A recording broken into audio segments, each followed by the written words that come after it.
Hello everyone and welcome to what appears to be another brilliancy from the Aeroflot Open. We already checked out one game well, that one was a brilliancy, but this one it's something else. It's a game between Grandmaster from Iran, Parham Maghsoodloo, who needs no introduction, currently rated at 2674, plays against International Master from Azerbaijan, Aydin Suleymanli. Yeah, just was thinking about something there. International Master from Azerbaijan, Aydin Suleymanli, who is 14 years old at the time, and it's really just impressive. It's the penultimate round, and the outcome of this game will have a lot to do with the final standings. So without further ado, let's check out this brilliancy. Maghsoodloo opens with c4. The English opening, we have e6, the Agincourt defense, knight to c3, d5, and with d4 we transpose into the queen's gambit declined, and bishop to e7 now, the old Petrosian defense. We have c captures on d5, e captures, and bishop to f4 now. As the bishop is now guarding the g5 square, black postponed the development of the knight a bit, and knight to f6 now. Defending, adding more defense to the pawn, developing and preparing the castle. e3, and now bishop to f5 by black. And now, as the bishop left the defense of the b7 pawn, Maghsoodloo will use this to develop the queen with tempo. Queen b3 attacks the pawn on b7, and just knight to c6. It's a well-known pawn sacrifice in this position. Queen captures on b7, and now the only move that really gives black any compensation for the sacrificed pawn, that is knight to b4, threatening knight to c2 check to pick up the rook. We have rook to c1. Bishop to b5 check is also possible. This will be followed by king to f8, and then the game continues pretty much the same. Rook to c1, where black will be denied castling privileges, although black will play something like g6, king g7, and castle artificially later on. So rook to c1. Maghsoodloo doesn't think this is necessary, so he just prevents knight to c2 check.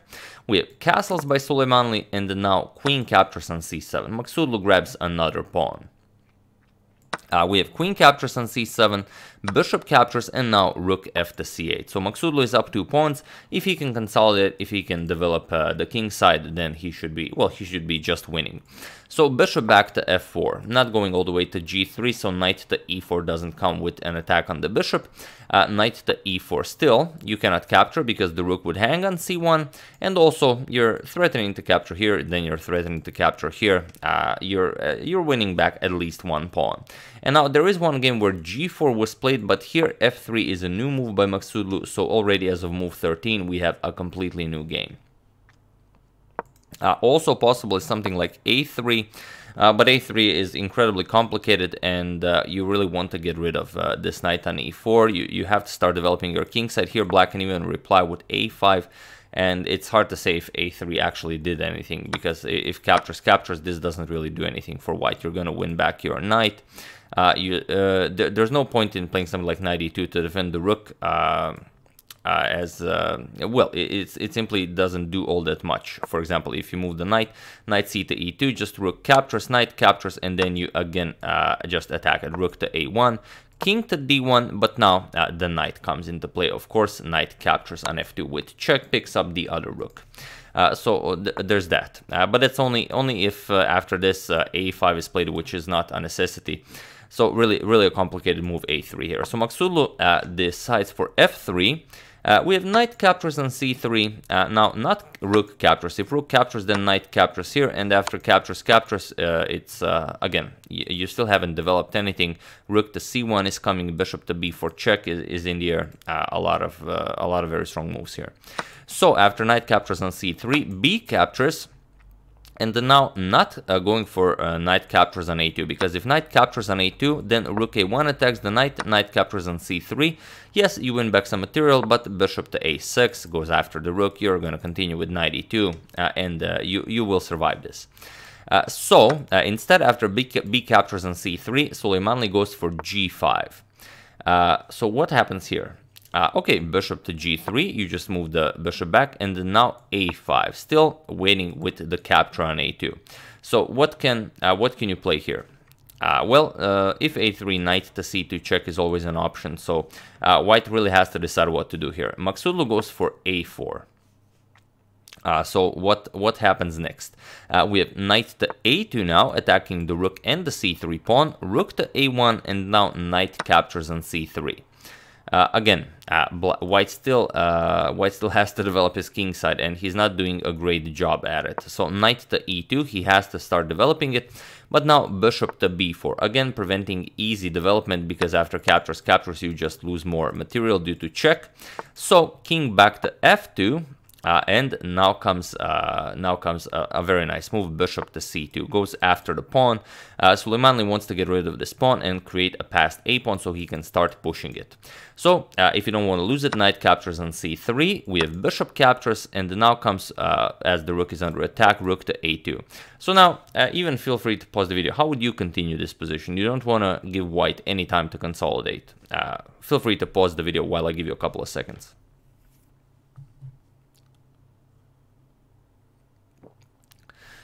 So for those of you who were able to do it, congratulations on continuing to harassing the rook. And for those of you who just want to enjoy the show, it's bishop to b1. So now the rook is under attack, and it's not all that clear where you want to go with the rook. Rook to e2 was played by Maghsoodloo. He tried to keep everything, but rook to e2, as you can see, just blocks in this bishop. You cannot develop the bishop. If you don't develop the bishop, you cannot develop the rook. So one way you could have gone about this is rook to a3, but then after the rook is attacked, for example, bishop to a3, now you have to move the rook. Well, you can't move the rook actually. You'd have to play something like bishop to e2 and then trade rook for bishop. You are up some pawns, so maybe just give up the exchange. Because if you move the rook, let's say rook to b3, then you have rook to c2 with check, bishop blocks, and then just bishop to a2 again traps the rook. So okay, rook d3 and then bishop c4 traps it, which is now completely losing for white. So you should definitely try something, but it's not at all clear why. So So here Maghsoodloo goes back, rook to e2, but this is just ugly. How are you going to develop anything? And now rook to c4, again continuing with the plan, going after the a4 pawn, which will create the passed a pawn. And now again, you could try something like h4 or something just to try and open up your position. But here rook to c2 was played by Maghsoodloo. It's really an interesting move. It just seems like a terrible blunder, but it kind of is, but it's not. So once again, feel free to pause the video here and try to find the winning move for Suleymanli while I give you a couple of seconds. So for those of you who were able to do it, congratulations on not capturing the rook. Capturing the rook isn't the best. So for those of you who just want to enjoy the show, the move is bishop to e1 check, and you just pick up a clean rook here. Well, not a clean rook, the exchange, but point is, if you capture the rook, then you have bishop captures on c4, pawn captures, and rook to c1 will pick up one of the bishops. So after bishop captures on a4, you're going to capture here, and now after bishop b3, you prepare to push your passed pawn, bishop to d6. And now after a4, you just block with bishop to a3. It's not an easy line to spot, however, Maghsoodloo found it, and that is why he played this rook to c2 move. And now you will not be able to push any of the pawns here. It's a drawn end game. So rook to c2 is brilliant. You know, it would be brilliant if it wasn't losing on the spot. But Suleymanli found it. He played bishop to after rook to c2. He played bishop to e1 with check. Now you have to capture it, king captures, and now just rook captures on c2.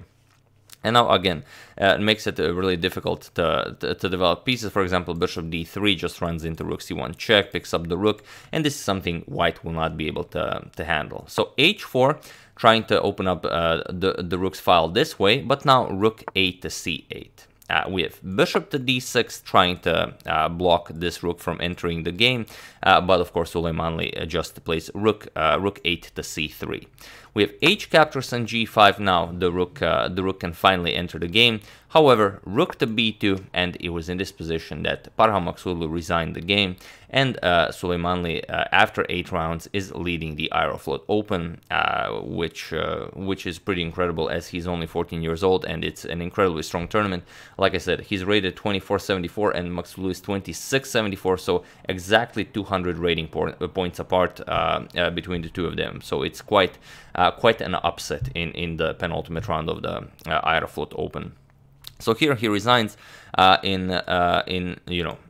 face of certain doom. Rook to c1 will be checkmate, and you can't really do anything about it. If bishop here, you can just deliver check, not something you want to do. For example, this, you deliver check, and now, okay, if you block just the bishop to, you can go for material with bishop to c2, but bishop to d3 is actually a forced mate in 4, so not much you can do here. Whatever you do, let's say bishop g3, rook to e2 with check.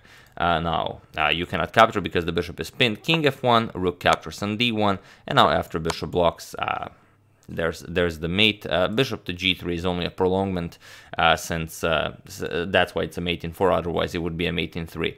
And if you play something like king d1 instead, then it's a bit of a different winning pattern. But just bishop a2 to b3 will do the job. Bishop a2. Now whatever, bishop e2, you have to create some room for a king. Bishop e3 check, king e1. Now you deliver check, king f2. Now you just pick up the rook. You're up a whole rook, of course, completely winning for black. So yeah, after rook to b2, Maghsoodloo resigned the game, and we'll see if how Suleymanli will do in the final round of the Aeroflot Open, and will he able to take first place, which would be just incredible. So yeah, that's the game. I do hope you enjoyed it, as a lot of you have requested it. I would like to thank Frank Combs, Tasos Arampatsis, Neil Chapman, Miguel Arambula, and Robert Garcia for your contribution to my channel. Thank you a lot, I really appreciate it. As usual, you can check 2 of my previous videos here. Thank you all for watching, and I will see you soon, continuing the coverage of the Paul Morphy saga, checking up on your wonderful suggestions, and of course, whatever else happens in the chess world. So thank you all, I will see you soon, and have an excellent rest of your day.